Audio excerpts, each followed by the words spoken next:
Wow. What do you think this then? The reason why I bought this one is the quality, the build.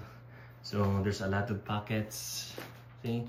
It's big, but it's good for travel also. See in the back? There's a foam here. See? See? These two. This is the Winger from Swiss Gear. And here, look at those. It's beautiful, right?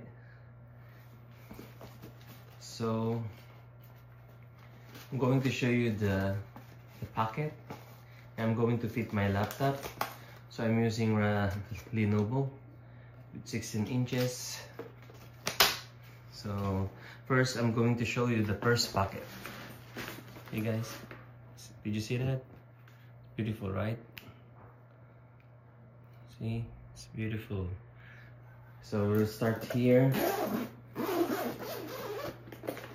So there's a plastic paper here. We remove it like that.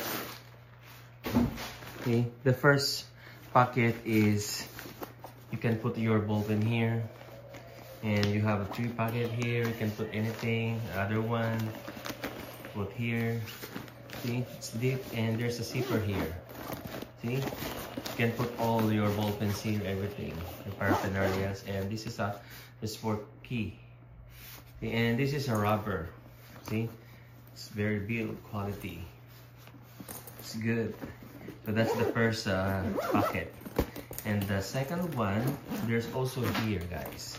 You can put your shades here. It's deep. Look, shades here, memory card, power bank, everything. See, there's a lot. And this one also here, the third one. So if you like to buy this one, have this link description. So this is for your iPad or laptop. You can put two laptop here. See, this is for 15 inch. You can put 15 inch here. And the iPad, see, 2. So we're going to close it. And the last one here in the top. So this is a 16 inch laptop I'm going to put. So I got here 16 inch laptop. So this is my laptop, guys. 16 inches. So we'll try to put it in here in the black one, the red one. If it is fitted. See, it's fitted. Easy peasy. See, you can just put like this. Oh, see, you still have 2, 3. One here and then one in the middle. So you got 3. So we're going to close this. And there's